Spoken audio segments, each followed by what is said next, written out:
15th, 2005, and this is the beginning of an interview with Ace Hill at his grandson's home at 110 Skyline Drive in Portage, Pennsylvania. Mr. Hill is 69 years old, having been born on July 12, 1935. My name is Kayla Fisher, and my partner's name is Jessica Chappell, and we will be the interviewers. Mr. Hill, could you state for the recording what branch of service you served in, what war you served in, and where did you serve? Korean War. I was in the Army, and I went to the Air Force after I got out of the Army.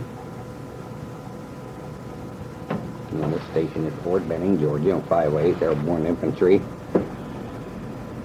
I went in Special Forces from there because it seemed like when you're just 17 years old, you think you could whip the world. And, you know, a bunch of guys, and you're 44 in a platoon, and you could, you just couldn't be beat. But that's not true. Were you drafted, recalled for duty, or a volunteer during the war? I volunteered. I was raised in an orphanage and was either be a farmer or so I went in the military. 17. Why did you pick the service branch you joined? Well, there was no money, around me for a young man, I was just a kid myself. Where was your training conducted? Fort Benning, Georgia, 508 Airborne Infantry. Tell me about your boot camp training experience. Oh, my Lord. You wasn't allowed to walk nowhere. You had to trot everywhere you went, being in the paratroopers. You had to make 3 jumps a month for $50. And, they signed papers for you to jump. DI, drill instructors. And if you goofed up, well, you were in trouble with your DI, drill instructor. What information were you given about Korea? We just thought we just told us it was a conflict. They're just going to go over there and push some Chinese people back above the 38th parallel. And we just thought we'd go over there, they'd see our uniforms, and they'd back up. Boy, was we surprised. How well did your training prepare you for service in Korea?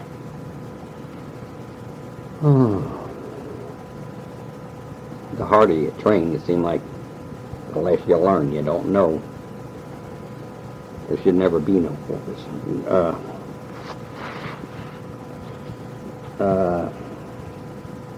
They never could train you to shoot a gun at another man or anything like that.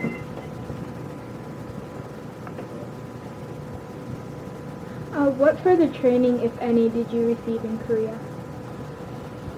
Oh, training. Oh, boy. Keep low. Sometimes we were only 100 yards from the enemy. They'd be in trenches, we'd be in trenches, and if you stuck your head up, a sniper would pick you off. 1 minute you're talking to your friend, and next minute he's dead. Don't snap your finger or blink your eye because you don't know what's coming. What did you think of the equipment, clothing, and rations you were issued? Well, it was never warm. In the wintertime, 40 below was 40 below, and you get one of them, everything was uphill, and you never could keep warm. Never. We used newspaper a lot of times to wrap our feet because they learned that from the bums in New York. The wind can't blow through newspaper, so that's what they did, but we had party clothing to keep warm. How did soldiers entertain themselves? We played cards. We played games of baseball and different games, mostly cards, Try to keep inside, especially in the wintertime, because in the summertime, boy, that place, it was rank. It never smelled good. And everything, like I said, was uphill. It seemed like it never went down. What were some pranks that you and others would pull? I wouldn't want to say that on this paper, honestly. I mean, we would put water in helmets, and a guy would put his helmet on and splash, and boy, he would be mad about this, Or you take shaving equipment and squirt it in his hands and tickle him with a feather or something, a twig or something, and he'd slap his face like it was a mosquito, and you get this all over his face and stuff like that. What did you think of your officers and fellow soldiers? We had some pretty good officers. We had some very, very good men in service. Very good men. Of course, once in a while you'll run and you'll have one 8-ball, you know. One guy will try to pull something and he ain't supposed to, and he gets a whole bunch in trouble. But then he didn't like the results of that either.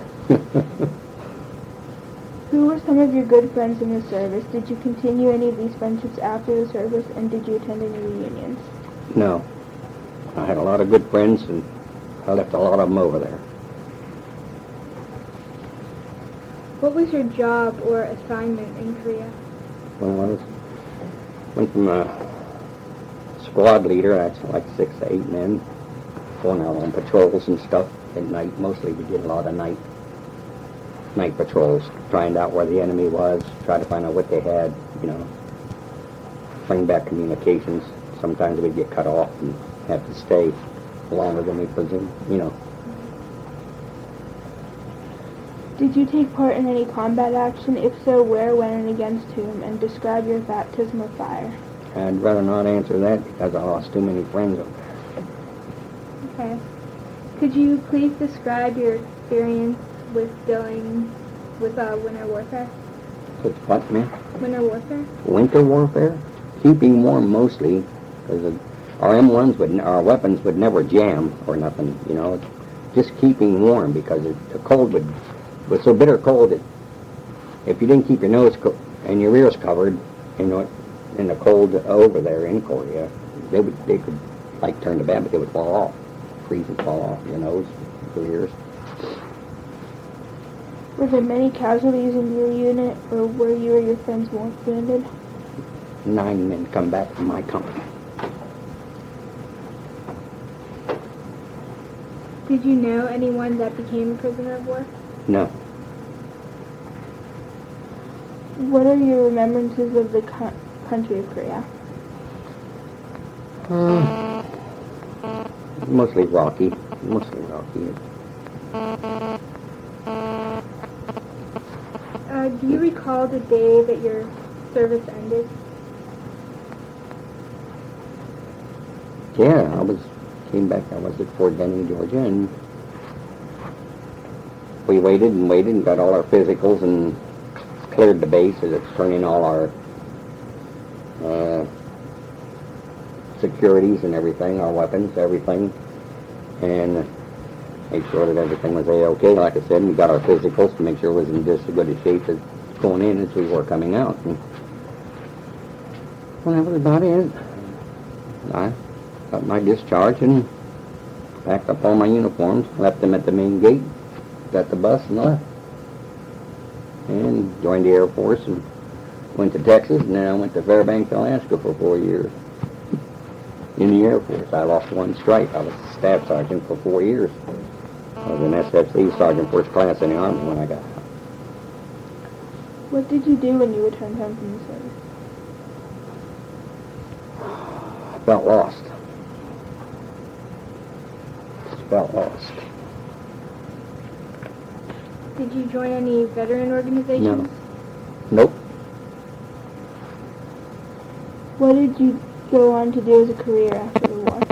Well, I joined the Air Force, and I went up to Fairbanks, Alaska in the Air Force for 4 years, and I went to Point Barrow. I flew all over, closed the dual line at Nome, Alaska, most of it. You do every kind of job you can because there's not much to do up there. You got like 7 months of winter time, and the snow's like powder. You can't make snowballs or nothing out of it. But if you can't run either, or your lungs will freeze like bad. And how did your service and experiences affect your life? Well,